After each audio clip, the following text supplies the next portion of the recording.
이혼 후 저는 평화를 찾아 제주도로 도망쳤습니다. 얼마 지나지 않아 전 남편은 그의 내연녀와 결혼했습니다. 하지만 그 호화로운 파티의 한가운데서 모든 것을 파괴하는 비밀이 폭로되었습니다. 제 휴대폰이 울렸고 수화기 너머 그의 목소리는 떨리고 있었습니다. 그는 정말 말도 안 되는 것을 묻고 있었습니다.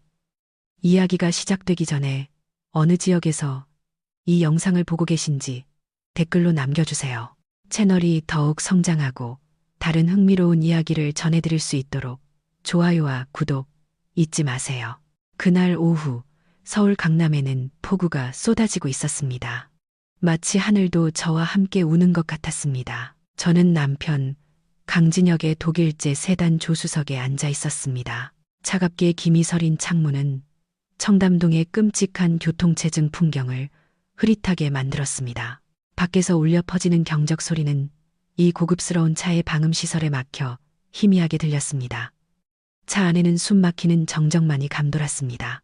에어컨 바람이 유난히 뼈를 애는 듯 차갑게 느껴졌는지 아니면 제 마음이 얼어붙고 있었는지 모를 일이었습니다. 진혁은 두 손으로 핸들을 꽉 쥔 채 운전하고 있었습니다. 그는 우리가 서초동의 아파트에서 출발한 이후로 줄곧 제 시선을 피하며 앞만 보고 있었습니다.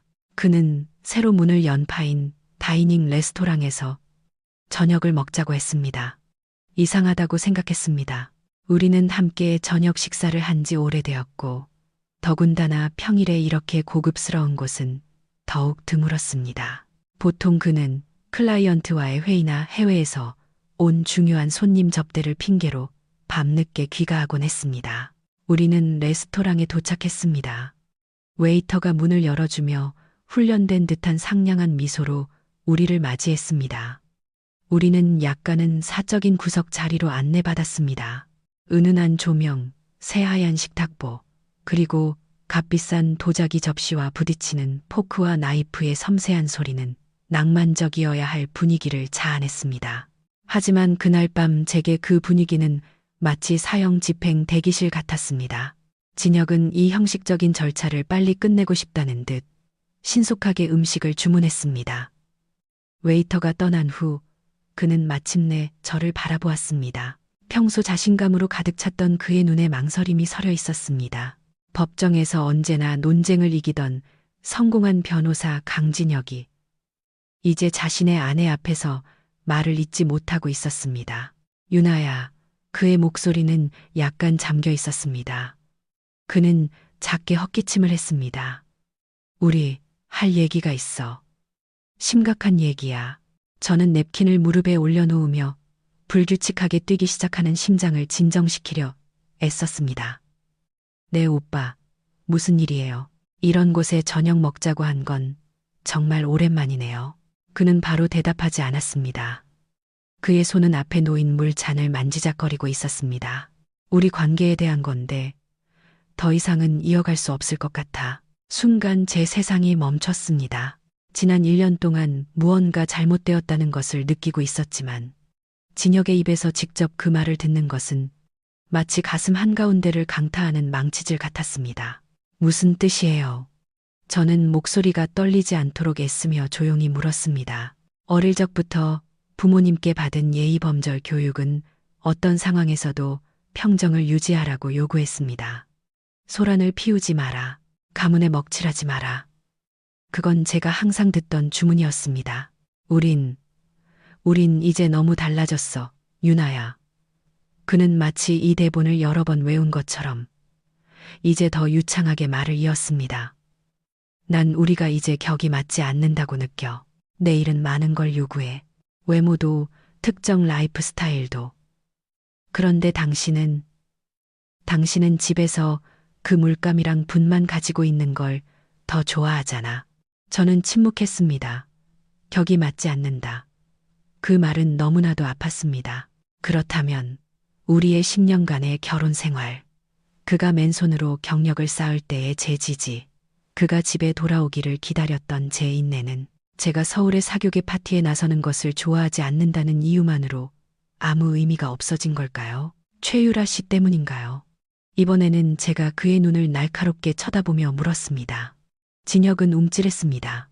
그의 얼굴이 약간 창백해졌습니다. 왜 유라 씨 얘기를 꺼내? 내가 바보인 줄 알아요. 오빠, 저는 여전히 차분하지만 힘 있는 어조로 말했습니다. 작년 회사 행사에서 우리가 만났을 때 당신이 그 여자를 어떤 눈으로 보는지 알아요. 그 여자가 얼마나 세련되고 야심찬지에 대해 칭찬하는 것도 들었고요. 그저 집에서 민화나 그리는 당신 아내와는 다르다고 했죠. 오빠 신용카드 명세서 봤어요. 지난달에 산 에르메스 백, 그거 나 주려고 산 거 아니잖아요. 진혁은 당황했습니다. 그의 변호사로서의 카리스마는 순식간에 사라졌습니다. 유나야, 일단 들어봐. 됐어요, 오빠. 제가 말을 잘랐습니다.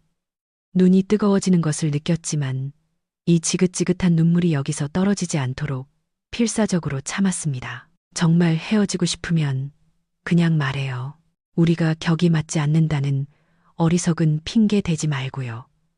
그냥 당신 눈에 더 반짝이는 다른 여자를 찾았다고 말해요. 진혁은 마침내 긴 한숨을 내쉬며 부인하기를 포기했습니다. 미안해, 유나.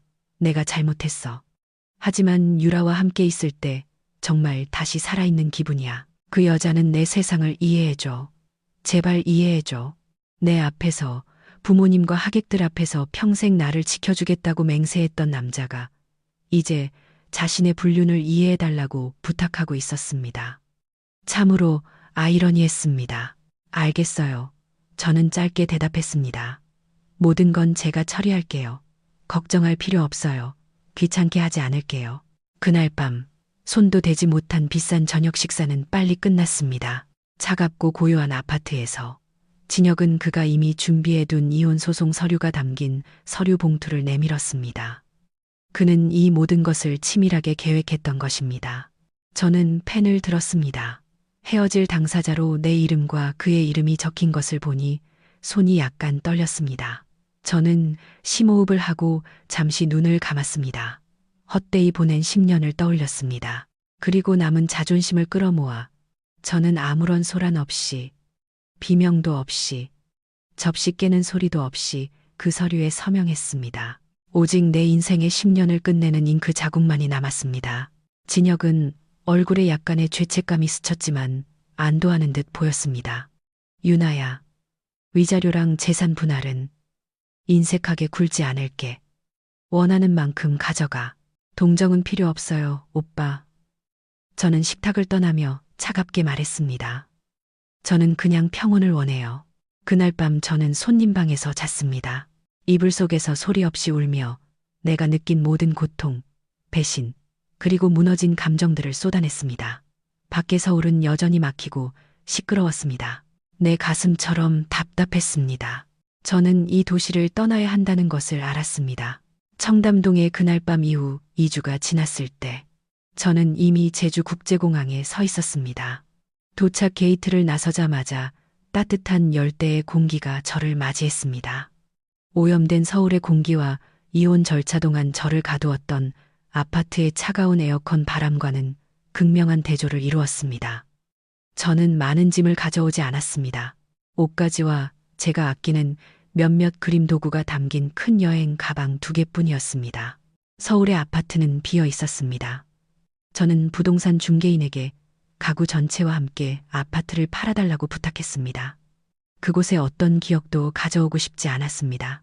아파트 매각 대금과 재산 분할로 받은 돈은 새로운 삶을 시작하기 위한 자본금이 되었습니다. 앞으로 2년 동안 제주 애월에 있는 작은 돌담집을 빌리고 소박하게 살아갈 충분한 돈이었습니다. 서윤아님이라고 쓰인 피켓을 든 김 기사님이 저를 기다리고 있었습니다. 그의 미소는 진심이었습니다. 제가 이제까지 알던 서울 사교계 사람들의 가식적인 미소와는 전혀 달랐습니다. 애월로 가는 길은 약 1시간 반이 걸렸습니다. 제주시의 번잡함에서 멀어질수록 풍경은 변하기 시작했습니다.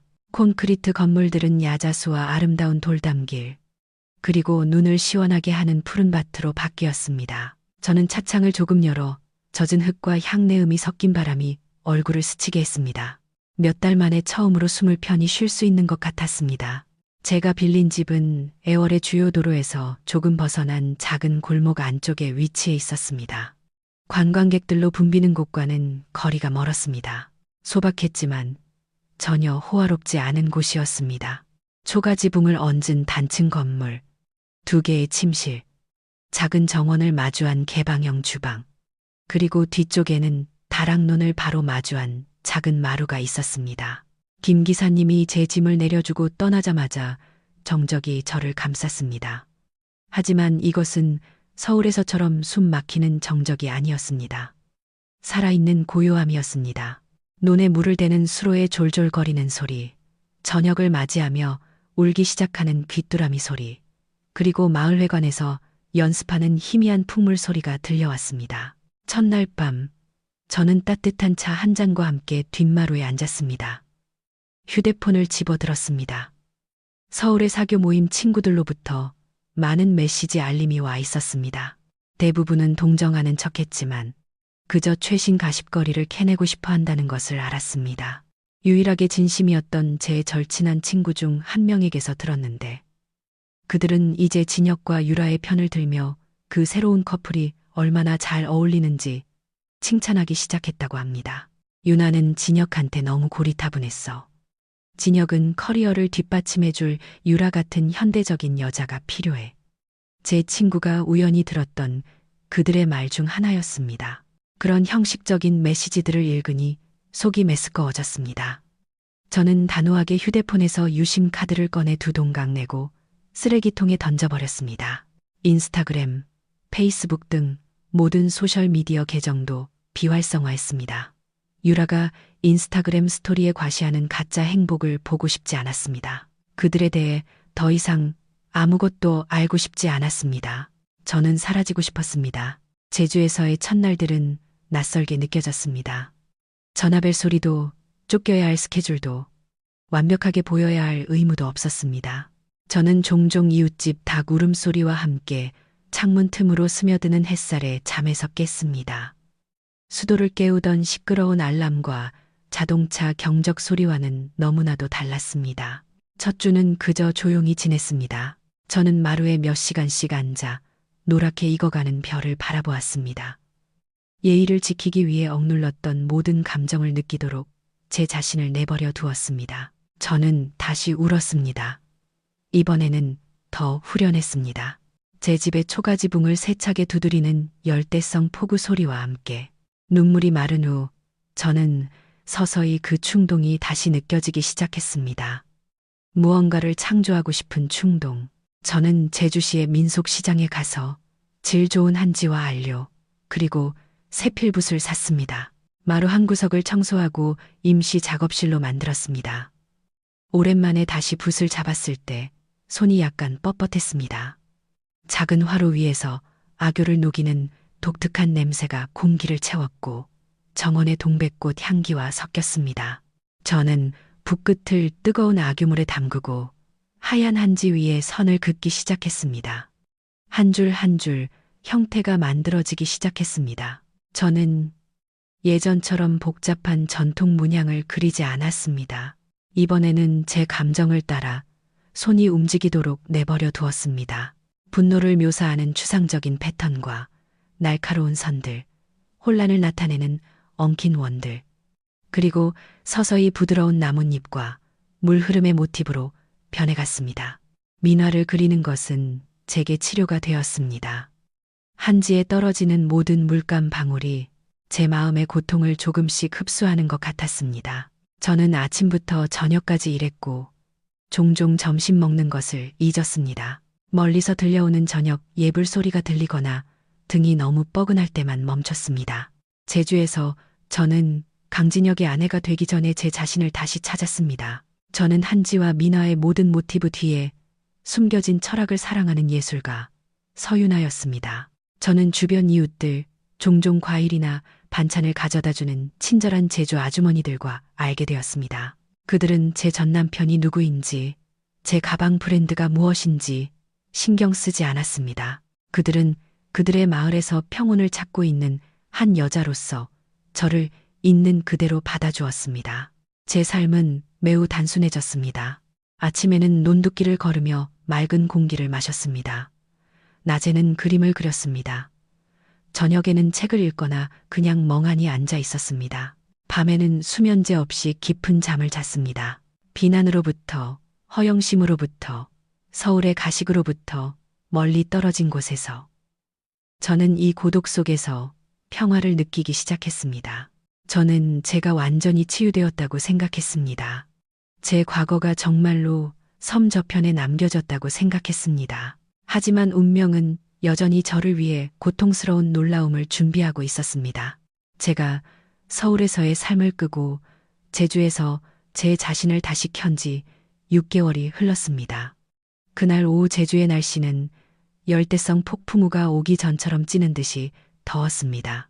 논 위 하늘은 이미 짙은 회색으로 변해 있었습니다. 바람이 강하게 불기 시작하며 야자수 잎을 거칠게 흔들었습니다. 저는 뒷마당에서 제가 그린 그림을 말리고 있을 때 이제는 몇몇 중요한 연락처와 김 기사님 번호만 저장된 제 휴대폰이 울렸습니다. 저는 손을 말리고 전화를 받았습니다. 서울에 있는 제 절친 수진이의 목소리였습니다. 수진이는 저와 과거를 잇는 유일한 달이었고 그녀는 항상 서울의 드라마를 제 새로운 안식처로 가져오지 않으려 조심했습니다. 수진아, 웬일이야? 이 시간에. 회의는 끝났어? 저는 쾌활하게 인사했습니다. 그녀의 목소리를 듣는 것은 항상 즐거웠습니다. 유나야, 방금 끝났어. 너한테 할 말이 있는데 이게 네 평화를 방해할까봐 걱정돼. 수진이의 목소리는 망설이는 듯했습니다. 저는 마루의 나무 의자에 앉았습니다. 나 이제 강해졌어, 수진아. 뭐든지 말해. 나 더 이상 쉽게 깨지는 유리잔 아니야. 수진이는 긴 한숨을 내쉬었습니다. 진혁이 오빠 얘기야. 그 사람 이달 말에 결혼한대. 진혁의 이름과 결혼이라는 단어를 한 문장에서 듣는 것은 확실히 가슴에 작은 충격을 주었지만 반응은 제가 상상했던 것만큼 격렬하지 않았습니다. 마치 아물었던 오래된 상처를 누군가 갑자기 건드린 느낌이었습니다. 약간 아팠지만 더 이상 피가 나지는 않았습니다. 그래, 최유라 말고 또 누구겠어. 저는 토란잎 끝에 앉은 붉은 잠자리를 보며 눈을 가늘게 뜨고 아무렇지 않게 대답했습니다. 당연히 최유라지. 수진이가 동의했습니다. 근데 그게 중요한 게 아니야. 이 결혼식계. 이거 장난 아니야. 유나야. 신라호텔 다이너스티호를 빌렸대. 컨셉은 레드 앤 골드고 엄청 호화로워. 정말 그 뼈대 있는 법조계 집안의 체면을 보여주는 거지. 최유라가 제대로 이긴 거야. 유나. 사모님 되는 꿈을 이뤘어. 저는 그저 씁쓸하게 미소 지었습니다. 잘 됐네. 행복하길 바라야지. 적어도 이제 숨어서 만날 필요는 없겠네. 유나야, 이거 알아야 해. 수진이가 말을 이었습니다. 그녀의 목소리는 갑자기 심각해졌습니다. 어제 진혁이 오빠 어머님이 나한테 전화하셨어. 진혁이 오빠랑 최유라가 너한테 청첩장을 보냈다고. 저는 깜짝 놀랐습니다. 뭐라고? 청첩장. 뭐하라고? 내가 와서 자기들 행복한 꼴 보라고. 그거 진짜 어이없네. 나도 그렇게 말했어. 근데 어머님 말씀이 이건 대외적인 이미지와 형식 때문이래. 진혁이 오빠는 너와의 이별이 원만했고 아무런 적대감도 없었다는 걸 보여주고 싶어 한대. 불륜의 흔적을 모두가 잘 극복했다는 명분으로 덮으려는 거지. 중요한 클라이언트들 눈에 비치는 체면과 이미지가 최우선이야, 유나. 저는 웃었습니다. 저도 모르게 터져나온 공허한 웃음이었습니다. 참 치졸하다. 그치 수진아. 나를 망가뜨려 놓고 이제는 자기들 파티의 장식품으로 만들어서 사람들 눈에 좋아 보이려고 하네. 레드 앤 골드 청첩장이라. 아마 그 안에는 가식으로 가득 찬 비싼 종이 쪼가리만 들어있겠지. 수진이는 다시 한숨을 쉬었습니다. 난 내가 해외에 나가 있다고 둘러댔어. 근데 문제는 그 실물 청첩장을 네 예전 아파트 주소로 보냈고 경비실에서 그걸 우리 엄마 집으로 보냈다는 거야. 예전에 네 우편물들 거기다 맡겼었잖아. 그냥 버릴까? 저는 잠시 생각했습니다. 밖에 바람이 더욱 거세지면서 휴대폰 신호가 끊겼다, 이어졌다 했습니다. 아니, 수진아. 그냥 청첩장 사진 찍어서 카톡으로 보내줘. 그 여자의 야망이 얼마나 큰지 그냥 보고 싶어서 그래. 전화를 끊고 저는 멍하니 앉아 있었습니다. 저는 분명히 극복했습니다. 새로운 삶에 행복했습니다. 하지만 그 파티의 호화로운 디테일을 듣고 진혁이 완벽한 이미지를 만들기 위해 얼마나 애쓰는지 알게 되자 여전히 씁쓸한 기분이 들었습니다. 몇 분 후 카카오톡 알림이 울렸습니다. 진혁과 유라의 결혼 청첩장 사진이었습니다. 두꺼운 종이에 화려한 붉은 바탕 위로 금박 캘리그래피가 새겨져 있었습니다. 그들의 화려한 웨딩 사진도 있었습니다. 유라는 유명 디자이너의 드레스를 입고 활짝 웃으며 승리감에 찬 표정으로 진혁을 껴안고 있었습니다. 그 사진을 보니 제 마음은 더 이상 아프지 않았습니다. 오히려 연민으로 가득 찼습니다. 명백히 그의 지위만 노린 여자에게 자존심을 판 진혁이 불쌍했습니다. 그리고 거짓의 토대 위에 완벽함의 가면을 쌓기 위해 애써야 하는 유라가 불쌍했습니다. 저는 그 사진을 휴대폰에서 삭제했습니다. 그들의 가면 무도회 따위는 아무래셔도 좋았습니다. 저는 제 새로운 미나 몇 점이 널려 있는 마루 쪽을 바라보았습니다. 저는 호랑이 그림을 그리고 있었습니다. 애군을 막고 용맹을 상징하는 그림. 진혁에게 미나는 그의 라이프 스타일과 격이 맞지 않는 촌스러운 그림일 뿐이었습니다. 하지만 제게 이것은 보물이자 제 영혼이었습니다. 저는 바쁘게 지내기로 결심했습니다. 제가 참여하고 있는 제주의 작은 갤러리 전시회가 다음 주에 열릴 예정이었습니다. 작품 설치를 끝내야 했습니다. 서울은 그들의 야망과 가식으로 불타올라도 좋아. 저는 마루로 걸어가며 혼잣말을 했습니다. 하지만 이 평온한 제주의 하늘 아래 나는 내 영혼을 위한 시원하고 평화로운 곳을 이미 찾았어. 그때 세찬 비가 내리기 시작했습니다. 정화의 비. 저는 빗소리가 과거의 모든 소음을 잠재우도록 내버려 두었습니다. 저는 그 레드 앤 골드 청첩장 뒤에 그들의 결혼식 날 터질 시한폭탄이 똑딱거리고 있다는 것을 알지 못했습니다. 이제 시점은 완전히 서울 신라호텔 다이너스티홀로 전환됩니다. 그날 밤 그 연회장은 눈부신 붉은색과 금색의 바다로 변해 있었습니다.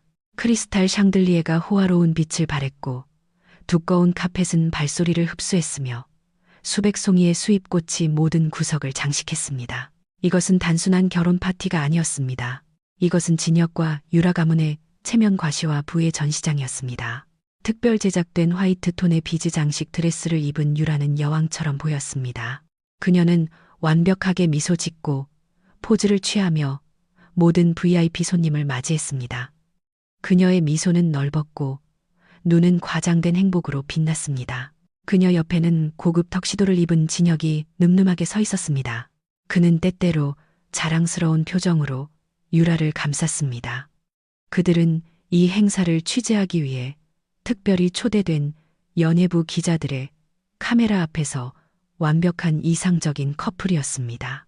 하지만 그 화려함의 무대 뒤에서는 특히 진혁의 직계 가족들 사이에서 긴장감이 뚜렷하게 느껴졌습니다. 진혁의 어머니 윤 여사는 붉은 실크 한복을 우아하게 차려입고 있었습니다. 그녀는 중요한 손님들을 맞이하며 주변에 서 있는 사교계 인사들에게만 들릴 듯한 작은 목소리로 계속해서 유라를 칭찬했습니다. 유라가 참 분수를 아는 아이야.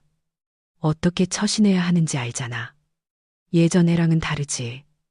유나는 너무 촌스러웠어. 그림 나부랭이나 그리는 애가 진혁이 옆에 어울리기나 했겠어? 대사님들이나 장관님들하고 어울려야 하는데. 윤 여사가 남편의 사업 파트너 아내인 이 사모에게 속삭였습니다. 네, 사모님.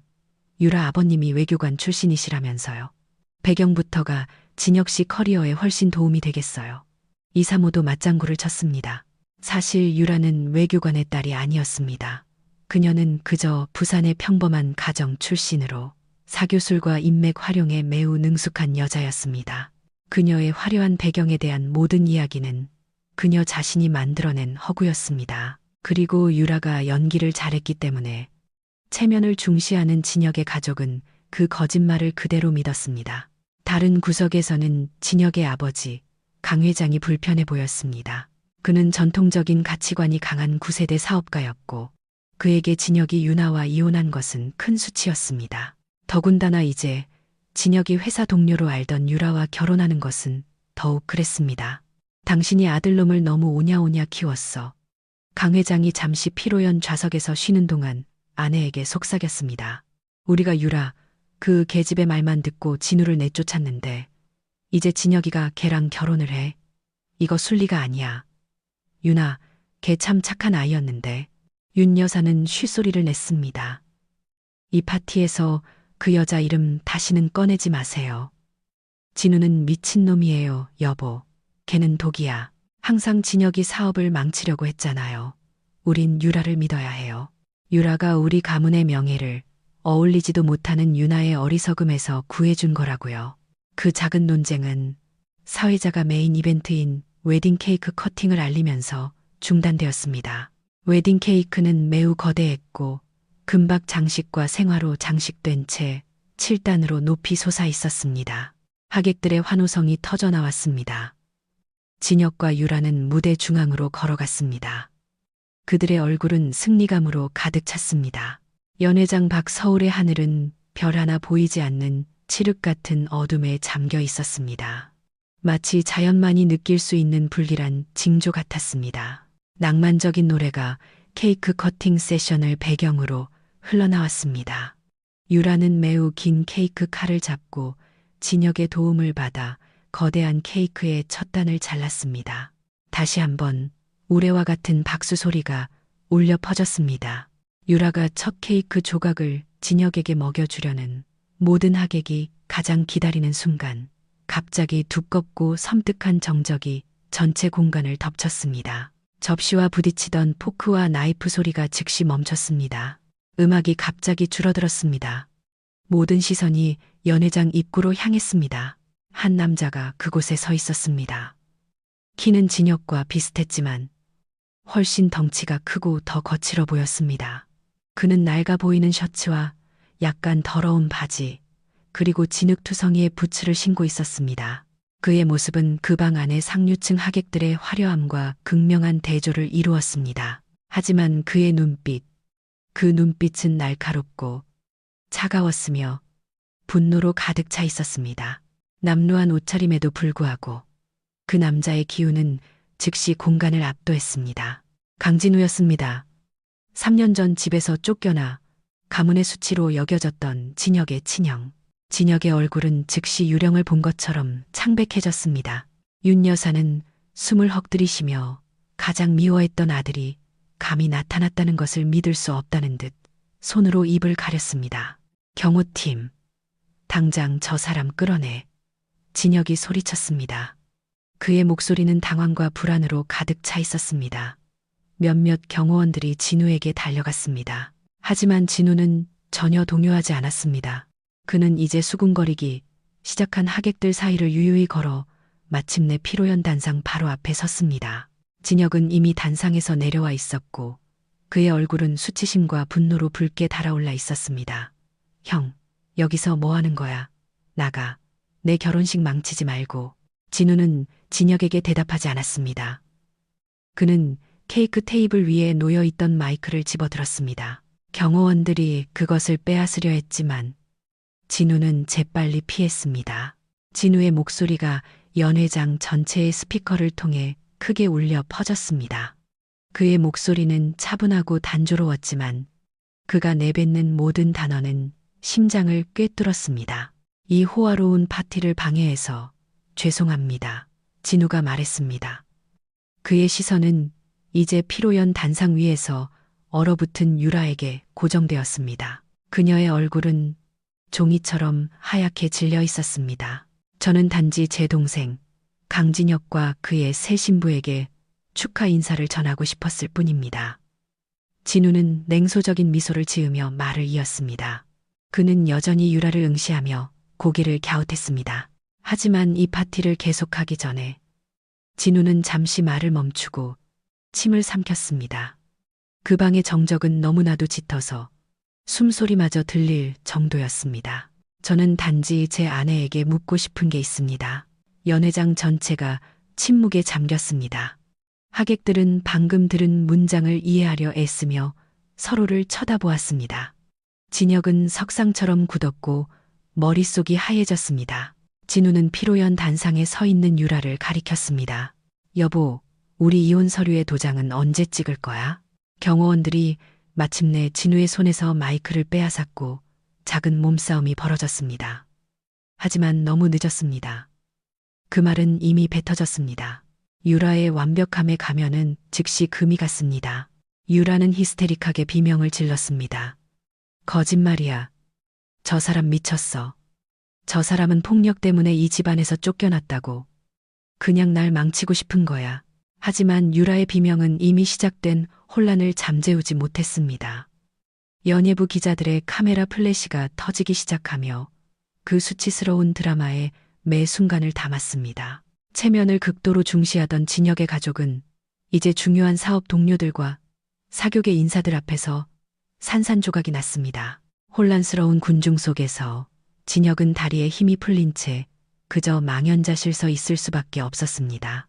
그는 이제 히스테릭하게 울부짖는 유라를 바라보고 이어서 경호원들에게 강제로 끌려나가는 진우를 바라보았습니다.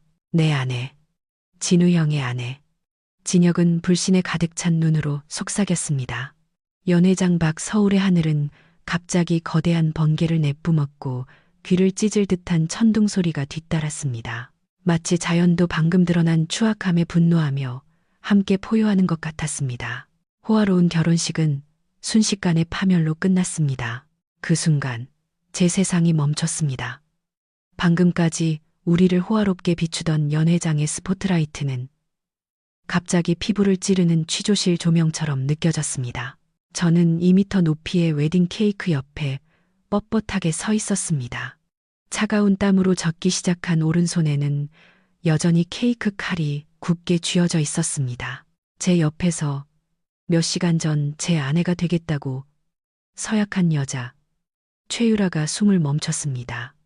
저는 그것을 느낄 수 있었습니다. 그녀의 몸이 경직되었습니다.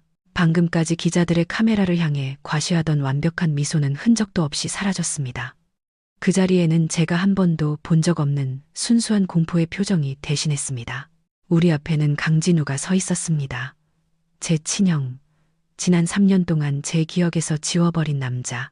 어머니와 아버지가 가문의 수치라고 불렀던 남자가 이제 제 성대한 결혼식 한가운데에 남루한 옷차림과 진흙 묻은 신발을 하고 서 있었습니다. 그는 마치 값비싼 흰색 실크천 위에 더러운 얼룩 같았습니다. 하지만 제 피를 얼어붙게 한 것은 그의 모습이 아니라 그의 목소리였습니다. 여보, 우리 이혼 서류의 도장은 언제 찍을 거야? 그 9글자. 그저 간단한 9글자였지만 그 파급력은 지진보다 더 강력했습니다. 신라호텔 다이너스티홀의 정적은 너무나도 숨 막혔습니다. 마치 이 넓은 공간의 산소가 순식간에 모두 빨려나간 것 같았습니다. 고위 공직자부터 사업 파트너, 사교계 명사, 그리고 수도의 셀러브리티에 이르기까지 수백 쌍의 하객들의 눈이 이제 우리에게 쏠렸습니다. 더 이상 잔 부딪히는 소리도 예의 바른 웃음소리도 없었습니다. 오직 진우가 든 마이크의 웅웅거리는 소리와 제 귓가를 세게 두드리는 제 심장 박동 소리뿐이었습니다. 무슨 소리야. 제 목소리가 나왔지만 그 거대한 정적에 묻혀 너무나도 작고 갈라지게 들렸습니다. 유라가 갑자기 비명을 질렀습니다.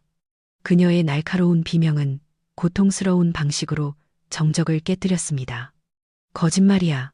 저 사람 거짓말하는 거야. 끌어내요, 진혁 씨. 저 사람 끌어내. 저 사람 미친 사람이라고. 유라의 외침은 연쇄 반응을 일으켰습니다.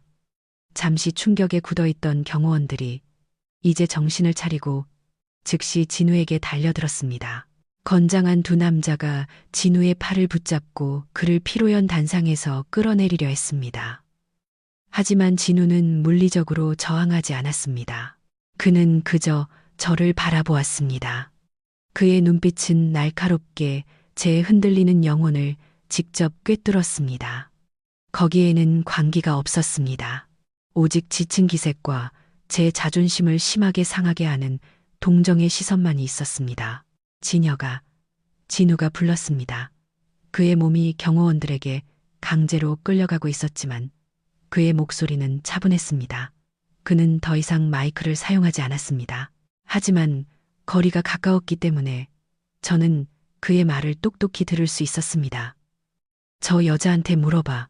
내 아내라는 저 여자한테 2018년에 부산에서 남편이 누구였는지 물어봐. 왜 아직까지 합법적인 이혼 서류 한 장 없는지 물어보라고. 조용히 해.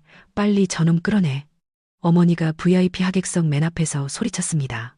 두꺼운 화장으로 항상 우아했던 어머니의 얼굴은 이제 분노와 수치심을 참느라 붉게 달아올라 있었습니다. 그 옆에 아버지는 가슴을 부여잡고 있는 듯 보였습니다. 그의 숨이 가빠졌습니다. 진우는 끌려가면서 작게 웃었습니다. 제 머릿속에 울리는 씁쓸한 웃음이었습니다.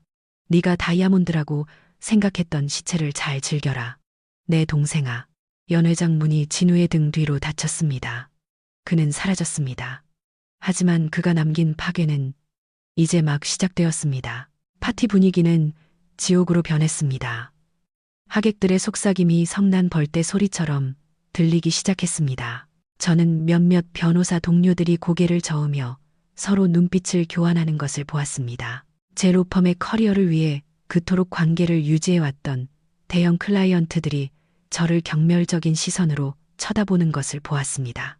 이 화려함을 취재하라고 우리가 초대한 연예부 기자들의 카메라는 이제 오히려 부메랑이 되었습니다. 그들의 플래시는 쉴 새 없이 터지며 제 창백한 얼굴과 유라의 히스테릭한 얼굴을 기록했습니다. 진혁 씨, 저 사람 말 듣지 마요. 유라가 제 팔을 붙잡았습니다. 그녀의 긴 손톱이 제 턱시도 재킷 안쪽을 아프게 파고들었습니다. 그녀의 눈물이 쏟아져 내리며 값비싼 마스카라를 번지게 해 그녀의 얼굴을 끔찍하게 만들었습니다. 진우, 그 사람 정신병자인 거 알잖아요. 우리한테 앙심을 품고 있는 거예요. 엄마 아빠가 당신을 더 사랑해서 앙심을 품은 거라고요. 저는 유라의 손을 뿌리쳤습니다. 지난 1년 동안 여신처럼 숭배했던 여자에게 처음으로 역겨움을 느꼈습니다. 뒤에 가서 얘기해. 당장. 저는 날카롭게 속삭였습니다. 저는 웨딩 플래너에게 행사를 중단하라는 신호를 보냈습니다. 하객들의 시선을 무시한 채 저는 유라의 손을 잡아 끌어 그녀를 피로연 단상에서 끌어내려 서비스 통로를 지나 무대 뒤 VIP 대기실로 향했습니다. 어머니와 아버지가 비서들의 부축을 받으며 비틀거리는 걸음으로 우리를 뒤따랐습니다. VIP실의 방음문이 닫히자 밖의 소란과 분리되었지만 가슴을 옥죄는 긴장감에서는 벗어날 수 없었습니다. 설명해. 저는 벨벳 소파에서 흐느끼고 있는 유라를 마주보며 차갑게 말했습니다. 진혁 씨, 맹세해요. 유라는 목이 쉰 목소리로 자신을 변호했습니다. 진우 그 사람 헛소리하는 거예요. 나 그 사람이랑 결혼한 적 없어요. 그냥 예전에 부산에서 대학 다닐 때 잠깐 스치듯 알던 사이예요. 그게 다예요. 그 사람은 나한테 집착했어요. 진혁 씨, 망상에 빠진 거라고요. 망상이라고. 제가 빠르게 말을 잘랐습니다. 그는 2018년을 언급했어. 부산을 언급했고 수백 명의 중요한 사람들 앞에서. 그게 단지 망상이라면 자기 자신을 망신시키기 위해 여기까지 올 용기가 있었을까? 진혁아. 어머니가 끼어들며 유라에게 다가가 그녀를 껴안았습니다.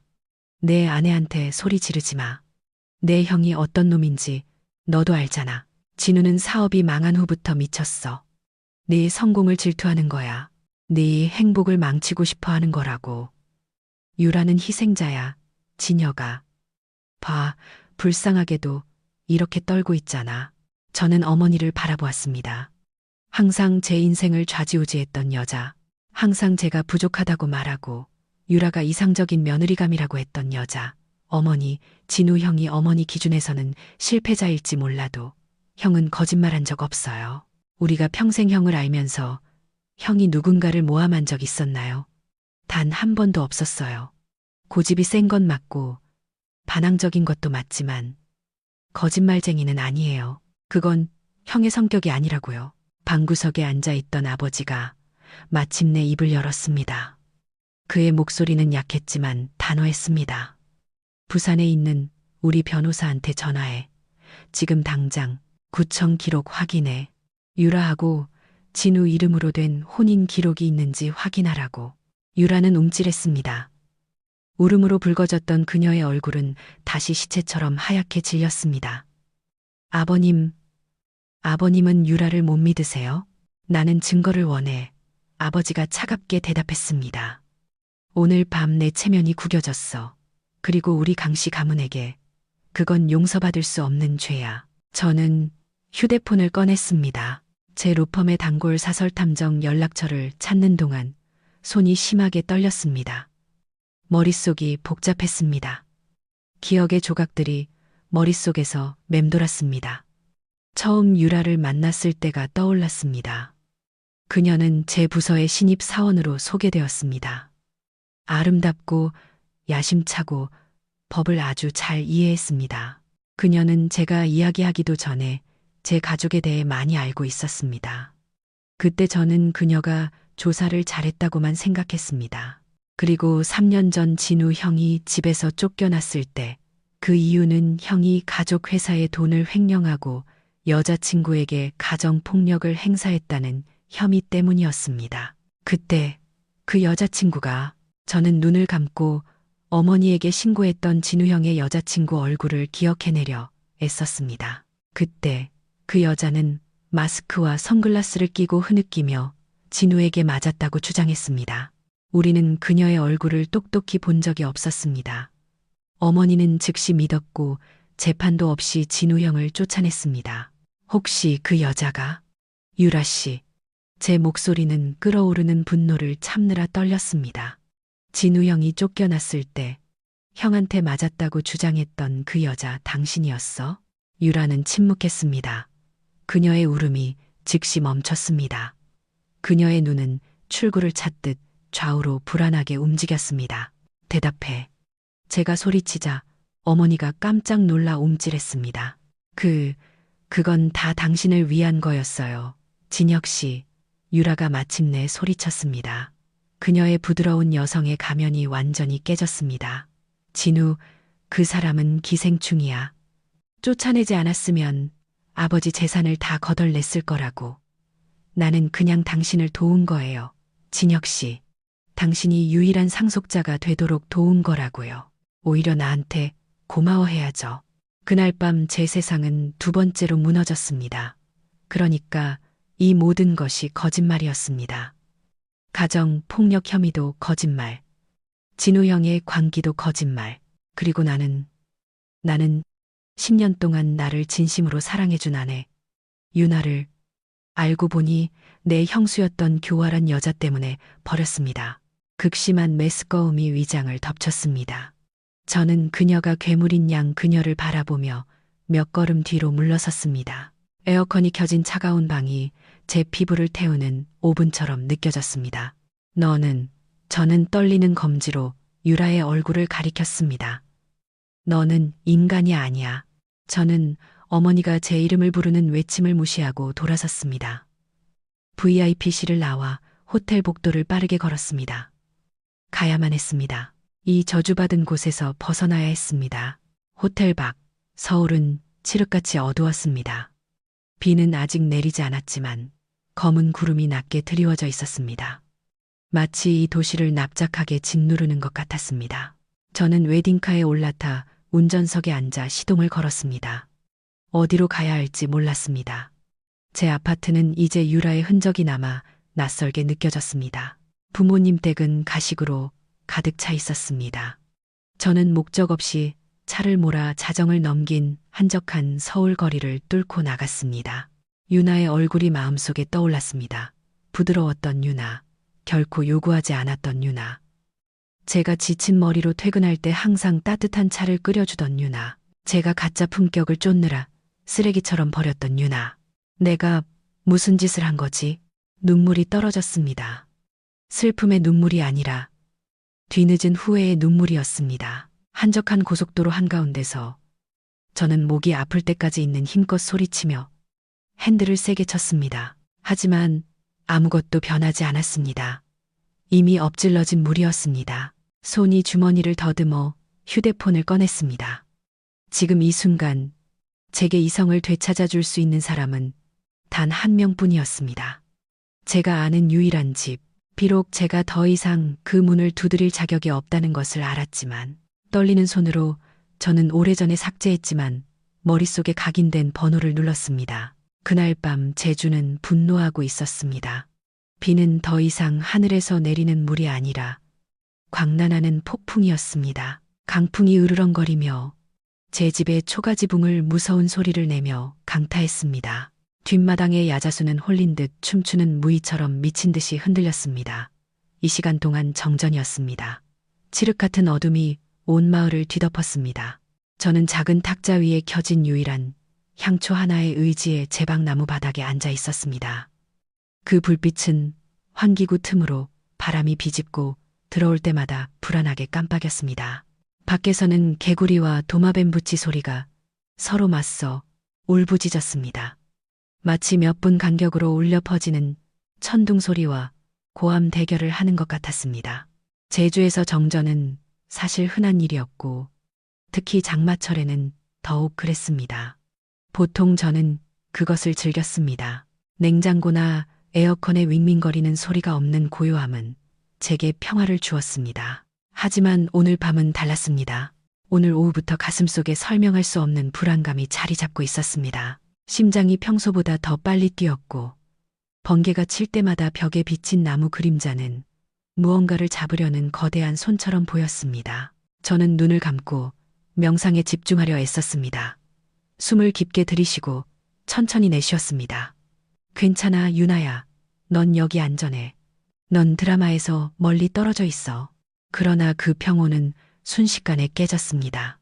침대 위에 놓여있던 제 휴대폰이 부즈즈하는 요란한 소리를 내며 격렬하게 진동했습니다. 화면이 밝게 켜지며 어둠에 익숙해진 눈을 부시게 했습니다. 발신자 표시 제한. 누가 이 한밤중에 전화를 하는 걸까? 벌써 새벽 1시였다. 이곳 사람들은 이미 잠들었고 서울의 옛 친구들은 제가 밤에 방해받는 것을 싫어한다는 것을 알고 있었다. 처음에는 무시하고 싶었지만 받아야 한다는 강한 충동이 들었다. 저는 망설이며 그 휴대폰을 집었다. 손이 차갑게 느껴졌다. 여보세요. 제가 조용히 말했다. 잠시 정적이 흘렀다. 수화기 저편에서는 무겁고 끊어지는 숨소리만이 들려왔다. 울음을 참거나 극심한 공황 상태에 빠진 사람의 숨소리. 유나야. 그 한마디에 제 피가 얼어붙는 것 같았습니다. 그 목소리. 예전에 매일 아침 저를 맞이해주던 목소리. 예전에 제 기댈 곳이었던 목소리. 그리고 6개월 전 청담동 레스토랑에서 잔인한 말을 내뱉었던 목소리. 진혁 씨, 저는 혼란스럽고 경계하며 물었습니다. 이 밤중에 무슨 일이에요? 오늘 결혼하는 날 아니었나요? 수화기 너머의 목소리는 끔찍한 울음으로 터져 나왔습니다. 이것은 보통의 슬픈 울음이 아니었습니다. 방금 영혼이 갈기갈기 찢긴 남자의 울음이었습니다. 망했어, 유나야. 전부 다 망했어. 진혁이 중얼거렸습니다. 그의 목소리는 혼란스러웠고 배경에서 윙윙거리는 자동차 엔진 소리와 섞여 있었습니다. 그는 운전 중이었습니다. 뭐가 망했다는 거예요? 왜 그래요? 술 마셨어요? 저는 마음이 따라 흔들리기 시작했지만 침착함을 유지하려 애썼습니다. 유나야, 솔직하게 대답해줘. 진혁은 제 질문에 대답하지 않고 거의 절망적인 절박한 어조로 되물었습니다. 너 알고 있었어? 너 내내 알고 있었던 거야? 뭘요? 저는 더욱 혼란스러워졌습니다. 밖에서 천둥이 아주 크게 터져 제가 약간 움찔했습니다. 최유라. 진혁은 그 이름을 너무나도 짙은 혐오의 어조로 내뱉었습니다. 예전에 그가 사용하던 숭배의 어조와는 180도 달랐습니다. 네가 알고 있었냐고. 유라가 진우 형 아내라는 거, 내 친형의 아내라는 거 말이야. 저는 침묵했습니다. 그 문장을 처리하는데 뇌가 몇 초 필요했습니다. 진우 형의 아내, 쫓겨났던 진혁의 형. 네? 무슨 소리예요, 진혁 씨? 진우 형수요? 형은 쫓겨날 때 미혼 아니었나요? 제가 순진하게 대답했습니다. 저는 정말 아무것도 몰랐습니다. 진혁의 아내로 사는 동안 진우 형과는 거의 교류가 없었습니다. 형이 집에 잘 오지 않았고 가족들이 항상 제 앞에서 형을 흉봤기 때문입니다. 부산에서 사실혼 관계였어. 유나야, 진우 형을 쫓겨나게 만든 게 그 여자야. 형을 모함했다고. 진혁이 소리쳤습니다. 그의 목소리는 갈라졌습니다. 너 정말 몰랐어? 너 오늘 밤 나를 망치려고 형이랑 짜고 친 거 아니야? 맹세코 아니에요, 진혁 씨. 제가 단호하게 말을 잘랐습니다. 제 놀라움은 모욕감으로 변했습니다. 나는 6개월 동안 제주에 있으면서 서울과 연락을 끊었어요. 형님 번호도 없는데 어떻게 내가 짜고 쳤다고 비난할 수 있어요. 다시 정적이 흘렀고 진혁의 점점 더 비참해지는 울음소리만 들렸습니다. 미안해, 유나야. 그가 힘없이 속삭였습니다. 난 그냥 이제 누굴 믿어야 할지 모르겠어.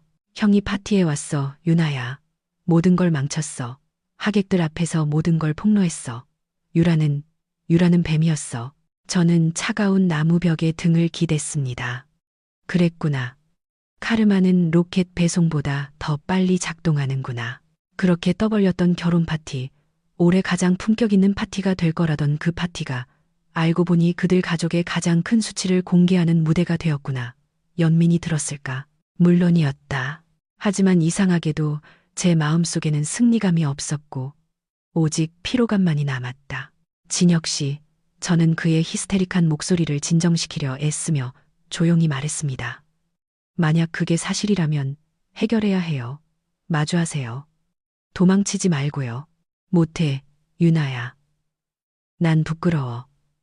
너한테 너무 부끄러워. 내가 다이아몬드를 버리고 돌멩이를 주웠어. 내가 너무 바보였어. 진혁이 애원했습니다. 유나야, 나 거기로 가도 될까? 네가 필요해. 집에 가고 싶어. 네가 내 집이야, 유나야. 그 요청을 듣고 저는 눈을 감았습니다. 밖에서는 여전히 비가 세차게 내리며 메마른 땅을 적시고 있었습니다.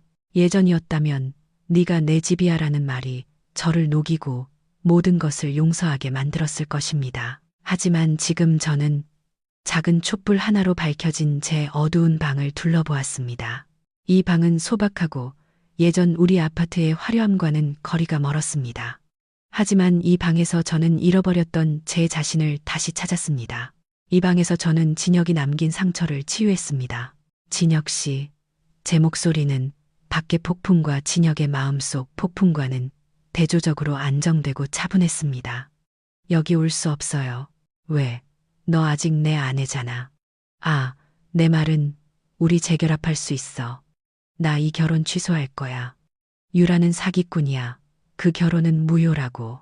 유효하고 아니고의 문제가 아니에요, 진혁 씨.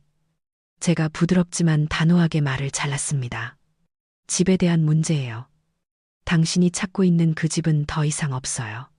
6개월 전 당신이 청담동에서 나더러 떠나라고 했을 때 그 건물은 이미 무너졌어요. 그 잔해는 제가 깨끗이 치웠고요. 유나야, 제발, 당신은 지금 혼란스러운 거예요. 진혁 씨, 마음을 가라앉히세요. 당신 가족과 유라와의 문제를 해결해요. 서울의 폭풍을 제주로 가져오지 마세요. 여기 나는 이제 평온해요. 유나야, 전화 끊지 마. 유나야, 안녕히 주무세요. 강진혁 씨. 부디 해결책을 찾길 바라요. 저는 귀에서 휴대폰을 떼고 빨간 버튼을 눌렀습니다. 연결을 끊었습니다. 과거를 끊었습니다. 저는 휴대폰을 다시 침대에 놓고 켜져 있던 촛불을 불어 껐습니다. 가느다란 연기가 어둠 속에서 피어오르며 라벤더 향을 남겼습니다. 이제 완전히 어두워졌습니다. 하지만 이상하게도 저는 더 이상 나무 그림자나 천둥 소리가 무섭지 않았습니다. 오늘 밤 열대 폭풍과 정전 속에서 저는 이전보다 더 밝게 느껴졌습니다. 진혁은 말도 안 되는 질문으로 전화를 걸었지만 오히려 제게 가장 이치에 맞는 답을 주었습니다. 제가 그와 정말로 끝났다는 것을.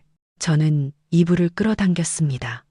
이제 평화로운 자장가처럼 들리는 빗소리를 들었습니다. 내일 아침 저는 다시 그림을 그릴 것이고 이번에는 아마 지나간 폭풍을 그릴 것입니다.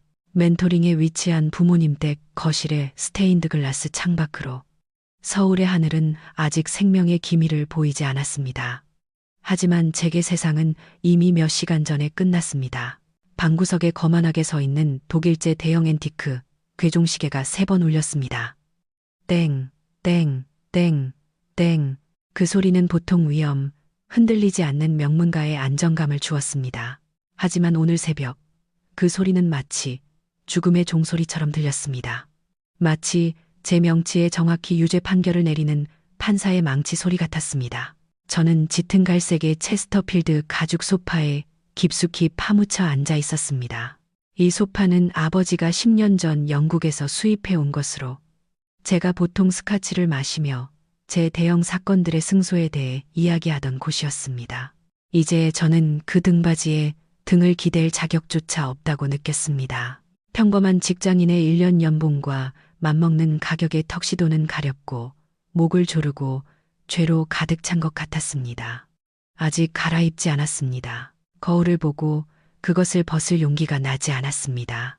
제 앞 차가운 이탈리아 대리석 테이블 위에는 거짓의 잔해가 흩어져 있었습니다. 물리적인 잔해가 아니라 제로펌의 비밀병기였던 사설탐정팀의 팀장인 박 실장이 방금 가져온 서류 뭉치였습니다. 박 실장은 방구석에 서 있었습니다. 경험의 주름으로 가득 찬 그의 늙은 얼굴은 피곤하고 어색해 보였습니다.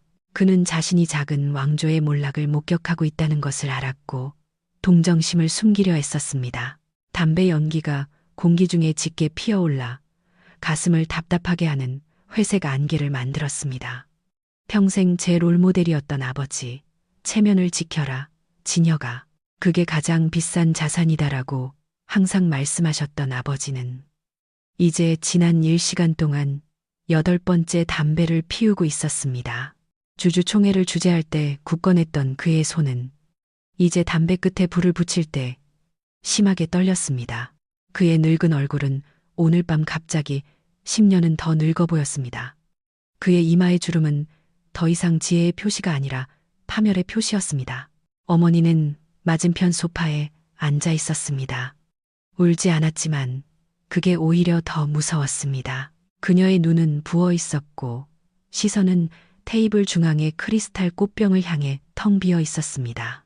어젯밤 그녀를 서울에서 가장 우아한 사모님처럼 보이게 했던 화장은 이제 번져 있었습니다. 검은 마스카라가 그녀의 뺨에 녹아내려 검은 눈물 자국을 만들었고 그녀를 공포, 그림 속 인물처럼 보이게 했습니다. 그녀는 실크 손수건을 손가락 마디가 하얘질 때까지 꽉 쥐고 있었습니다. 마치 그 손수건이 그녀가 목을 조르고 싶은 누군가의 목인 것처럼. 그리고 창가 옆 1인용 의자에는 유라가 앉아 있었습니다. 어제 오후 제가 하객과 신앞에서 아내로 맞이했던 여자. 제가 제 성공의 트로피로 여겼던 여자. 그녀는 옷을 갈아입었습니다. 수억 원 가치의 디자이너 웨딩드레스는 어디로 던져버렸는지 가정부의 헐렁한 흰 셔츠와 검은색 정장 바지로 대체되었습니다. 그녀는 무릎을 감싸 안고 웅크리고 앉아 있었습니다. 하지만 제 피를 끓게 한 것은 그녀의 비참한 모습이 아니라 그녀의 눈이었습니다. 어머니의 눈이 텅 비었고 아버지의 눈이 분노로 가득 찼다면 그녀의 눈은 야생적이었습니다. 그녀의 눈은 빠르게 움직이며 방을 훑고 가능성을 계산하고 허점을 찾고 전략을 세우고 있었습니다. 거기에는 한 점의 후회도 없었습니다. 오직 현장에서 잡힌 도둑의 두려움과 궁지에 몰린 체스 선수의 냉정한 계산만이 섞여 있었습니다. 박 실장, 아버지의 목소리가 섬뜩한 정적을 깼습니다. 그의 목소리는 쉰 소리가 났고 자갈이 긁히는 소리처럼 무거웠습니다. 빙빙 돌리지 마시오. 내가 비싼 돈 주고 당신을 고용한 건 인사치레 들으려는 게 아니오. 찾은 걸 전부 읽어주시오. 내 감정이나 내 아내 감정 때문에 검열할 거 하나도 없소. 오늘 밤 우리는 더 이상 감정이란 게 없으니까. 박 실장은 작게 헛기침을 하며 돋보기를 고쳤었습니다. 그는 마치 활성폭탄이 들어있는 것처럼 조심스러운 동작으로 손에 든 두꺼운 파란색 서류철을 열었습니다. 알겠습니다, 회장님. 먼저 제가 드리는 말씀이 회장님과 사모님께 더 큰 부담이 될 수 있다는 점 양해 부탁드립니다. 박 실장이 정중하게 말했다. 그는 방금 동부산 지사에서 팩스로 보낸 약간 누렇게 바랜 스캔본으로 보이는 종이 한 장을 꺼냈다. 첫 번째 포인트입니다. 박 실장이 시작했다. 그의 어조는 방안의 감정 폭풍과 대조적으로 단조롭고 전문적이었다. 혼인 상태에 관하여 어젯밤 연회장에서 강진우 씨의 진술은 사실로 확인되었습니다. 쾅. 예상은 했지만 다른 사람에게 공식적으로 듣는 것은 마치 근거리에서 가슴에 총을 맞는 것 같았다. 이것은 부산시 원호동 구청에서 발급한 혼인관계 증명서 사본입니다. 박 실장의 아버지가 바로 볼 수 있도록 테이블 위에 그 종이를 놓으며 말을 이었다. 강진우 부강성국님과 최유라 부 최수용님의 혼인관계가 기록되어 있습니다. 혼인신고일은 2018년 5월 14일입니다. 현재 상태는 부산가정법원이나 서울가정법원 양쪽 모두의 공식적인 이혼 기록이 없습니다. 방은 다시 조용해졌다. 나는 숨을 참았다. 그 이름, 최유라. 유라의 본명. 어제 막 서명한 우리 혼인 서약서에 적힌 이름과 같은 이름. 그러니까 내 목소리가 나왔다. 내 귀에도 낯설게 들렸다. 작고 갈라지고 비참했다. 그러니까 우리 어제 결혼은 무효였던 거네. 너 중혼을 한 거야? 유라는 대답하지 않았다. 그녀는 어두운 창 쪽으로 고개를 돌렸다. 그녀의 턱이 굳어졌다. 어머니가 갑자기 흐느꼈다. 짧고 고통스러운 흐느낌이었다. 넌 미혼이라고 했잖아, 유라야. 넌 돌아가신 네 아버지 이름에 맹세코 결혼한 적 없다고 했어. 넌 진우가 너한테 집착하는 미친놈이라고 했어. 넌 거짓말을 했어. 박 실장은 유라가 변명할 틈을 주지 않았다. 그는 다음 서류를 꺼냈다. 두 번째 포인트, 가족 배경에 관하여. 최유라 씨는 유럽에서 자란 외교관의 딸이라고 주장했습니다. 현장 조사 결과 최유라 씨의 작고한 아버지는 징계 문제로 해고된 시도 내한 중학교의 행정 직원이었습니다. 최유라 씨의 생모는 살아계시며 부산 외곽에서 가정식 케이터링 가게를 운영하고 있습니다. 최유라 씨는 유럽에서 대학을 다닌 적이 없습니다. 강진혁 변호사님 사무실에 입사할 때 제출한 런던 대학 석사 학위는 위조된 것입니다. 그녀는 지방 전문대학 비서학과 졸업생입니다. 속이 메스꺼웠다. 위장이 심하게 뒤틀렸다. 어젯밤 삼켰던 모든 파인 다이닝과 샴페인을 토해내고 싶었다. 파리에서의 어린 시절 이야기는 거짓말이었다. 아버지의 대사관 인맥 이야기도 거짓말. 유럽 박물관에서 갈고 닦았다는 그녀의 예술적 취향도 거짓말. 나는 진짜 예술을 전공한 진정한 예술가이자 겸손했던 여자 유나를, 심지어 학위까지 위조한 희대의 사기꾼 때문에 이혼했다. 내가 얼마나 어리석었는가. 내가 얼마나 엄청나게 멍청했는가. 나는 마치 온 우주가 비웃는 광대처럼 느껴졌다. 하지만 그게 최악은 아닙니다. 회장님. 박 실장의 목소리가 더 심각하게 낮아졌다. 그는 마지막 서류 뭉치를 꺼냈다. 그것은 디지털 신문 스크랩과 대화 녹취록처럼 보였다. 이것은 3년 전 사건에 관한 것입니다. 회장님과 사모님께서 강진우 씨와 연을 끊게 만든 사건 말입니다. 아버지가 고개를 들었다. 그의 눈이 붉게 타올랐다. 무슨 소리요? 가정폭력과 회사 자금 횡령 혐의입니다. 박 실장이 대답했다. 그는 오래된 사진들을 꺼내놓았다. 멍이 든 유라의 얼굴 사진. 예전에 어머니를 히스테릭하게 울게 만들고 진우의 해명도 듣지 않고 즉시 쫓아내게 만들었던 사진. 이 진단서를 발급한 의사를 추적했습니다. 외곽에 있는 건강의원입니다. 의사인 박모 씨는 최유라 씨의 먼 친척 아저씨였습니다. 상급 병원에는 관련된 의료 기록이 없습니다. 이 사진의 멍자국 패턴은 어젯밤 사진을 통해 연락한 법의학 전문가에 따르면 실제 둔기 외상보다는 화장이나 디지털 조작의 가능성이 강하게 의심된다고 합니다. 그리고 돈 문제에 관해서는 박 실장이 은행 보고서를 가리켰다. 방금 저희가 실시한 디지털 포렌식 감사 결과 강진우 씨 회사에서의 자금 유출은 제3자 계좌로 이체되었으며 그 종착지를 추적한 결과 최유라 씨의 온라인 도박 빚과 사치스러운 생활비 지출로 귀결되었습니다. 그만 아버지가 있는 힘껏 대리석 테이블을 내리쳤다. 쾅! 크리스탈 꽃병이 튕겨나가 바닥에서 산산조각이 났다. 그 유리 깨지는 소리는 마치 내 산산조각 난 마음을 대변하는 것 같았다. 이런 천하에 아버지가 일어섰다. 그의 몸은 폭발하는 분노를 참느라 심하게 떨렸다. 그는 떨리는 검지로 유라의 얼굴을 가리켰다. 우리가 너를 여기 들였어. 차도 주고 아파트도 주고 보석도 줬어. 우리는 네가 그놈한테 맞았다고 믿었기 때문에 우리 친아들, 우리 핏줄을 내쫓았어. 우리는 진우를 불효자식, 실패한 놈, 집안의 쓰레기로 여겼어.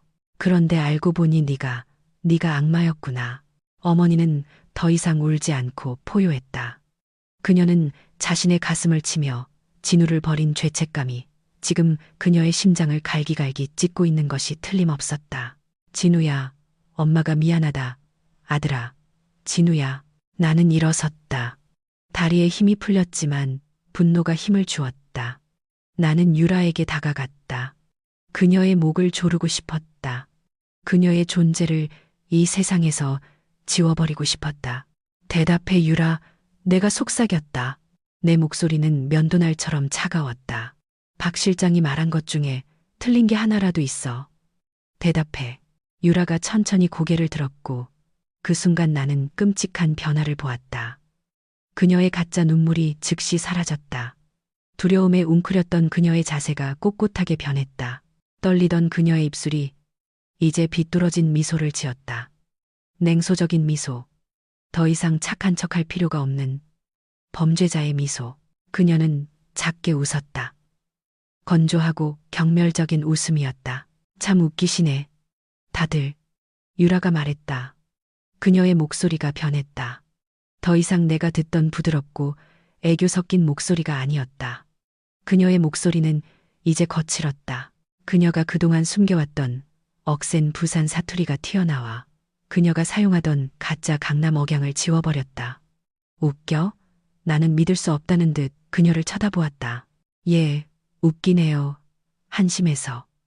유라가 아버지의 시선을 마주하며 일어섰다. 그녀는 더 이상 두려워하지 않았다. 댁들이 뭐 대단한 명문가, 성스러운 집안인 줄 아세요?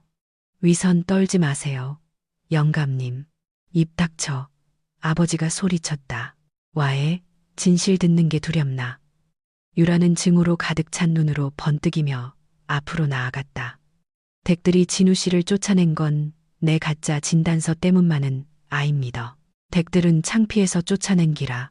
사업 말아먹은 아들 둔 게 창피해서. 댁들 사업 파트너 똥구멍 핥는 것보다 소박하게 사는 걸 택한 진우 씨가 창피해서. 나는 그냥 댁들한테 이유를 준 것뿐이라. 실패한 아들, 죄책감 없이 버릴 수 있도록 희생양을 만들어준 기라고 해. 내가 댁들 인생 편하게 해준 거라. 그 말들은 그 어떤 손보다도 더 세게 우리 모두를 때렸다. 왜냐하면 마음 깊은 곳에 그 말에는 진실이 있었기 때문이다. 강씨 가문의 체면은 정말 치명적인 독이었다. 유라가 나를 향해 돌아섰다. 그녀의 시선은 경멸적이었다. 마치 내가 역겨운 작은 벌레인 것처럼. 그리고 당신, 강진혁 씨. 그녀는 조롱하는 어조로 내 이름을 불렀다. 잘 나가는 라이징 스타 변호사님. 칫. 당신은 내가 만나본 남자 중에 제일 약해 빠졌어. 왜 당신 속이기가 그렇게 쉬웠는지 알아요? 당신은 칭찬에 굶주려 있거든. 항상 진우 씨한테 진다고 느꼈잖아. 당신은 당신을 숭배해주고 당신이 대단하다고 말해주고 당신이 왕이라고 말해줄 누군가가 필요했어. 유라가 내 얼굴에 그녀의 얼굴을 가까이 댔다. 예전에 나를 취하게 했던 그녀의 값비싼 향수 냄새가 이제 나를 토하게 만들고 싶었다. 유나, 당신의 그 지루한 아내, 그 여자는 당신한테 너무 진실했어. 그 여자는 정직했지. 당신이 틀리면 틀렸다고 말했어. 그게 당신을 불편하게 만들었잖아. 안 그래? 당신은 아내가 필요한 게 아니야. 강진혁. 당신은 당신의 그림자를 더 크게 비춰줄 요술 거울이 필요했던 거야. 내가 그걸 줬지. 내가 당신이 원하는 환상을 줬다고. 그러니까 당신 스스로 그 독을 개걸스럽게 삼켜놓고 나를 탓하지 마. 나는 비틀거리며 뒤로 물러나 테이블 모서리에 부딪혔다. 그녀의 말은 제 명치에 정확히 박히며 제 모든 자아의 방어막을 허물었다. 그녀가 옳았다. 나는 유나가 정직한 거울이었기 때문에 그녀를 떠났고 나는 내 단점을 보는 것을 싫어했다. 나는 유나가 아름다운 가짜 그림이었기 때문에 그녀를 선택했다. 나가. 어머니의 목소리가 약하게 속삭였다. 이 집에서 나가. 유라는 코웃음을 쳤다. 그녀는 내가 지난주에 내 저축으로 사준 에르메스 핸드백을 바닥에서 집어들었다. 안 시키셔도 나갈 깁니다, 사모님. 나도 이 흙냄새 나는 집에서 이상적인 며느리 연기하는 거 진절이 나거든요. 유라는 거만하게 머리를 정돈했다. 게다가 다행히도 어제 오후에 한 결혼은 서류상으로는 아직 미완성이니 법적으로 골치 아프게 재산 분할할 필요 없이 갈 수 있겠네. 아깝긴 하지만 강진혁 씨 재산 장악하는 목표가 코앞이었는데 그녀는 당당한 걸음으로 출입문으로 걸어갔다. 문턱에서 그녀는 잠시 멈춰서서 마지막으로 나를 돌아보았다. 당신의 파멸을 잘 즐기세요. 오빠, 진우 씨 만나면 안부 전해주고요. 어제 파티에서 한 그 미친 연기 꽤 재밌었다고 전해줘요. 아무래도 이 집안에서 유일한 상남자는 그 사람인 것 같네. 커다란 티크 문이 쾅 소리를 내며 닫혔다. 유라는 떠났다. 하지만 그녀는 우리 거실 한가운데에 거대한 분화구를 남겼다. 정적이 다시 찾아왔지만 이번에는 훨씬 더 무겁게 느껴졌다. 나는 아버지를 돌보라는 어머니의 외침을 무시한 채 돌아서서 집 밖으로 달려나갔다. 나는 비겁자였다. 나는 그것을 알았다. 나는 항상 문제로부터 도망쳤다. 예전에는 결혼 생활의 권태로부터 유라의 품으로 도망쳤다. 지금 나는 쓰라린 현실로부터 서울 거리로 도망쳤다. 나는 아직 마당에 주차된 웨딩카 세단에 올라탔다. 보닛 뒤의 장식용 꽃들은 이미 시들었고 리본은 먼지로 더러워져 있었다. 내 결혼식을 위한 완벽한 상징이었다. 나는 차를 몰아 멘토링 거리를 가로질러 내리기 시작한 서울의 아침 안개를 뚫고 나갔다. 어디로 가야 할지 몰랐다. 사무실은 불가능했다. 내 얼굴은 분명 모든 가십 뉴스에 도배되었을 것이다. 아파트는 유라의 소굴이었다. 호텔은 너무 수치스러웠다. 나는 목적 없이 운전하며 내 본능이 이끌도록 내버려 두었다. 눈물이 계속 흘러내려 시야를 흐리게 했다. 눈을 감을 때마다 유나의 얼굴이 보였다. 아침에 차를 끓이던 유나, 내가 퇴근할 때 미소 짓던 유나, 비싼 가방을 요구하지 않고 그저 함께 이야기해 달라고만 했던 유나, 내가 쓰레기처럼 버렸던 유나, 후회는 파도처럼 밀려오는 것이 아니라 쓰나미처럼 밀려왔다. 강타하고 휘감고 그리고 익사시켰다. 나는 차 안에서 소리쳤다. 아, 나는 손이 아플 때까지 핸들을 세게 쳤다. 나는 바보였다. 나는 바보였다. 나는 나쁜 놈이었다. 붐비기 시작하는 신호등 정체 속에서 나는 주위를 둘러보았다. 오토바이를 탄 사람들, 대중교통을 이용하는 사람들. 그들은 피곤해 보였지만 그들의 삶은 현실이었다. 반면에 나는 방금 터져버린 가식의 거품 속에서 살았다. 내 손이 재킷 주머니를 더듬어 휴대폰을 꺼냈다. 화면은 아까 연회장에서 던졌기 때문에 약간 금이가 있었다. 수백 개의 알림이 있었다. 친구, 클라이언트, 기자들로부터 온 메시지. 모두 묻거나 비난하거나 혹은 그저 궁금해했다. 나는 모든 것을 무시했다. 내 손가락은 스스로 움직여 예전에 내가 차단했던 한 이름을 찾았다. 지금 이 순간 내게 이성을 되찾아줄 수 있는 유일한 이름, 유나. 나는 내가 자격이 없다는 것을 알았다. 이것이 무례하다는 것을 알았다. 하지만 나는 그녀의 목소리를 들어야 했다. 이 미친 세상에 아직 순수한 것이 하나 있다는 것을 알아야 했다. 떨리는 손과 눈물로 흐릿해진 시야로 나는 통화 버튼을 눌렀다. 뚜, 뚜. 연결음이 마치 내 심장 박동 소리처럼 들렸다. 받아, 유나야. 제발 받아. 나를 욕해. 나를 저주해.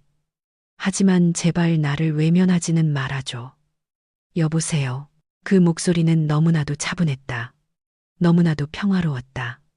맑은 산속의 계곡물처럼 내 영혼을 불태우고 있는 불의 폭풍과는 너무나도 대조적이었다. 나는 눈을 감고 눈물이 더욱 세차게 쏟아지도록 내버려 두었다. 제주의 아침은 폭풍에 시달린 대지를 치유하는 마법 같은 힘을 항상 가지고 있었다. 어젯밤 하늘은 마치 세상을 무너뜨리려는 듯했다. 바람이 으르렁거리며 내 집의 초가지붕을 강타했고 번개는 불의 채찍처럼 어둠을 갈랐으며 천둥은 유리창을 두려움에 떨게 했다. 완전한 정전. 나는 작은 촛불 하나에 의지해 이불 속에 웅크릴 수밖에 없었다. 그 불빛은 꺼질 듯 말 듯 했다. 그것은 분노한 자연의 소리와 내 마음을 뒤흔든 서울에서 온 절망에 찬 전화 한 통으로 가득 잠긴 밤이었다. 하지만 오늘 아침 모든 것이 극적으로 변했다. 나는 내 집 뒤편 마루에 앉아 바로 함덕 해변의 푸른 바다를 마주하고 있었다. 해가 막 떠올라 집 푸른 바다 위로 금빛을 쏟아내고 있었다. 어젯밤 비에 남은 수증기가 땅에서 얇게 피어올라 따뜻한 햇살에 서서히 사라지는 신비로운 안개를 만들었다. 젖은 흙의 냄새, 페트리코가 강하게 풍기며 마당에 떨어진 동백꽃 향기와 이웃집 할머니가 아침 제사를 위해 막 피운 향 냄새와 섞였다. 오늘 아침 자연의 소리는 너무나도 감미로웠다. 어젯밤 비로 불어난 수로의 졸졸거리는 소리, 밭으로 향하는 농부의 경운기 소리, 그리고 멀리서 들려오는 해녀들의 숨비 소리. 평화로웠다. 너무나도 평화로웠다. 마치 어젯밤의 폭풍은 지나가는 악몽에 불과했던 것처럼 내 앞에는 나무 틀에 팽팽하게 고정된 2미터 길이의 하얀 한지가 펼쳐져 있었다. 내 옆에는 악교가 담긴 작은 화로가 있었고 녹은 악교는 독특한 향을 내며 얇은 연기를 피우고 있었다. 나에게는 귀향의 냄새였다. 나는 세필붓을 틀어 끝을 살짝 풀고 그 뜨거운 악교물을 한지 위에 그리기 시작했다. 악교가 최상급 한지에 닿을 때 나는 부드러운 소리는 내가 가장 좋아하는 음악이었다. 오늘 나는 평소처럼 꽃이나 새를 그리지 않았다. 내 손은 직관에 따라 거칠지만 절제된 움직임으로 움직였다. 나는 풍파라고 이름 붙인 현대적인 모티브를 만들고 있었다. 아래쪽에는 혼돈을 묘사하는 날카롭고 예리하며 부서진 선들.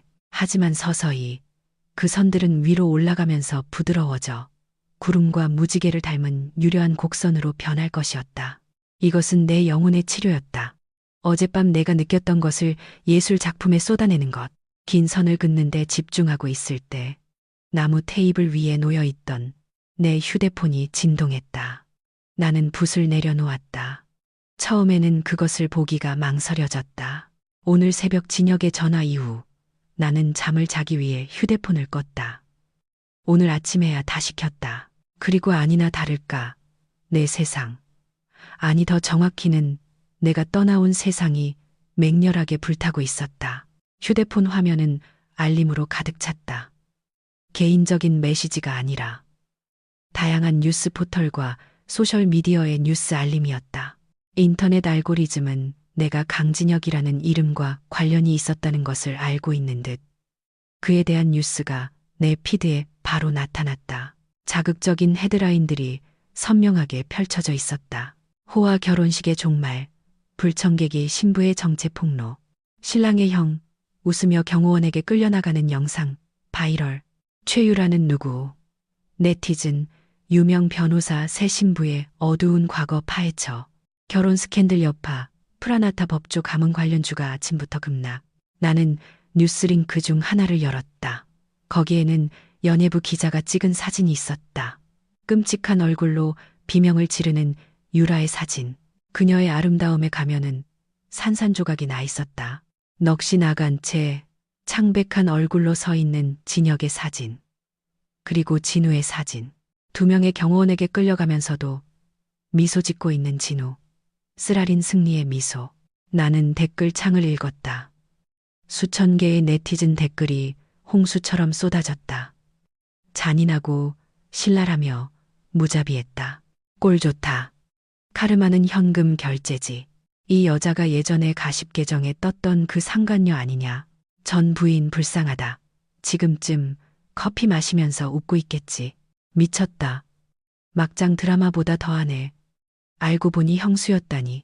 남자 쪽 집안도 완전 독이네. 벌 받을 만했어. 나는 휴대폰을 다시 내려놓았다. 내가 웃었을까? 아니, 만족감을 느꼈을까? 아마 조금은. 진실이 마침내 밝혀졌다는 확인감이 있었다. 하지만 그 이상으로 나는 피곤했다. 그들의 파멸을 보는 것이 내 삶을 더 풍요롭게 만들지 않았다. 진혁이 고통받는 것을 보는 것이 내 민화를 더 아름답게 만들지 않았다. 그것은 단지 한 가지를 확인시켜 주었을 뿐이다. 나는 6개월 전 올바른 결정을 내렸다. 나는 침몰하는 배에서 뛰어내렸다. 그 배가 빙산에 부딪히기 직전에 나는 식기 시작한 내 커피를 한 모금 마셨다. 갑자기 마른 목구멍을 적시는 산뜻한 산미. 갑자기 내 휴대폰이 길게 울렸다. 또 그 이름이었다. 강진혁. 나는 그 화면을 오랫동안 쳐다보았다. 벨소리는 절박하게 들렸다. 이것은 더 이상 오만한 전 남편의 전화가 아니었다. 이것은 넓은 바다 한가운데서 가라앉고 있는 사람의 SOS 호출이었다. 내 마음이 흔들렸다. 내 일부는 그냥 울리다 끊기게 내버려 두고 싶었다. 자신의 결과를 스스로 감당하게 둬. 내 자아가 속삭였다. 하지만 다른 일부, 항상 자비를 베풀라고 부모님께 배운 내 일부는 전화를 받아야 한다고 느꼈다. 희망을 주기 위해서가 아니라 마침표를 찍기 위해서, 단호한 종결을 위해서. 나는 긴 숨을 내쉬고 멀리 보이는 한라산의 푸른 능선을 바라본 다음 녹색 버튼을 눌렀다. 여보세요, 진혁 씨. 내 목소리는 감정 없이 담담했다. 유나야. 수화기 저편에 그의 목소리는 산산조각 나 있었고 쉬었으며 젖어 있었고 심하게 떨렸다. 배경에서 자동차 경적 소리가 들렸다. 그는 길 위에 있었다. 뉴스 봤어요, 진혁 씨. 그가 설명하기 전에 내가 말을 잘랐다. 나는 그 수치를 다시 듣고 싶지 않았다. 유나야, 미안해. 정말, 정말 미안해. 진혁이 울었다. 길을 잃은 어린아이의 울음이었다. 내가 바보였어. 유나야, 내가 틀렸어. 나 이제 다 알았어. 유라, 걔는 악마야. 전부 다 거짓말이었어. 걔는 내 형수였어. 유나야, 걔가 진우 형을 망가뜨렸고 이제 나를 망가뜨렸어. 나는 그가 모든 것을 쏟아내도록 조용히 내버려 두었다. 아버지는 심장마비로 쓰러지셨어. 유나야. 어머니는 히스테릭해. 나는 도망쳤어. 그 집에 있을 수가 없어. 그 집은 지옥이야. 진혁이 중얼거렸다. 나 이제 혼자야. 친구들은 멀어졌어. 내 커리어는 분명 끝장났을 거야. 나 이제 너 말고는 아무도 없어. 유나야, 제발. 그의 목소리가 애원조로 바뀌었다. 나 거기로 가게 해줘. 제주도로 가게 해줘. 너를 만나고 싶어. 모든 걸 바로잡고 싶어. 약속할게, 유나야. 네 발 아래 무릎 꿇을게. 우리 처음부터 다시 시작하자. 응. 나 모아둔 돈 있어. 거기서 작은 가게라도 열 수 있어. 서울은 잊자. 나 이제 깨달았어. 오직 너만이 내 집이야. 오직 너만이 진심이었어. 그의 제안을 듣고 가슴에 약간의 통증을 느꼈다. 예전에 그 말은 내 꿈이었다. 예전에 나는 항상 진혁이 깨닫고 어머니의 압박에서 벗어나 소박하게 살자고 제안하기를 꿈꿨다. 하지만 지금 그것을 듣자니 내가 얼마나 멀리 왔는지 깨닫게 되었다. 나는 깊은 숨을 들이마셔 배를 제주의 맑은 공기로 채웠다. 강진혁 씨, 나는 부드럽지만 흔들림 없는 단호함으로 그를 불렀다. 잘 들어요. 수화기 저편에 그의 울음이 약간 잦아들었다. 내 대답을 기다리고 있었다. 진혁 씨, 당신은 내가 당신의 집이라고 했지만 당신은 그 집을 6개월 전에 당신 손으로 직접 무너뜨렸다는 걸 잊었군요. 당신이 청담동에서 뱉은 거친 말들로 그 벽을 허물었고, 당신의 불륜으로 그 지붕을 불태웠고, 당신이 그 여자를 선택했을 때 그 열쇠를 버렸어요. 내가 다시 지을게, 유나야. 내가 고칠게. 안 돼요, 진혁 씨. 내가 대답했다. 그 잔해는 제가 깨끗이 치웠어요. 그 땅은 제가 새로운 기초를 세우기 위해 이미 다졌고요. 나 자신을 위한 기초를요. 나는 반쯤 완성된 내 민화를 바라보았다. 진혁 씨, 당신이 여기로 도망치고 싶은 건 나를 사랑해서가 아니에요. 당신은 숨을 곳이 필요해서 여기 오고 싶은 거예요. 당신은 지금 가라앉고 있어서 구명조끼가 필요한 거라고요. 그건 사랑이 아니에요, 진혁 씨. 그건 두려움이에요. 하지만 난 널 사랑해, 유나야. 당신이 나를 사랑한다면 내가 여기서 찾은 평화 속에서 행복하게 살도록 내버려둬요. 당신의 서울 폭풍을 내 제주의 하늘로 가져오지 말아요. 여기 하늘은 지금 맑아요, 진혁 씨. 나는 더 이상 검은 구름을 원하지 않아요. 오랜 침묵이 흘렀다. 진혁의 무거운 숨소리와 배경에서 들리는 시끄러운 서울의 교통 소음만이 들렸다. 내가 있는 곳의 오리 소리와 바람 소리와는 너무나도 대조적이었다. 정말 돌아갈 길이 없는 거야? 그가 힘없이 물었다. 부서진 희망의 목소리였다. 당신이 돌아갈 길은 여기가 아니에요. 진혁 씨, 내가 말했다. 당신이 돌아갈 길은 당신 부모님 댁이에요.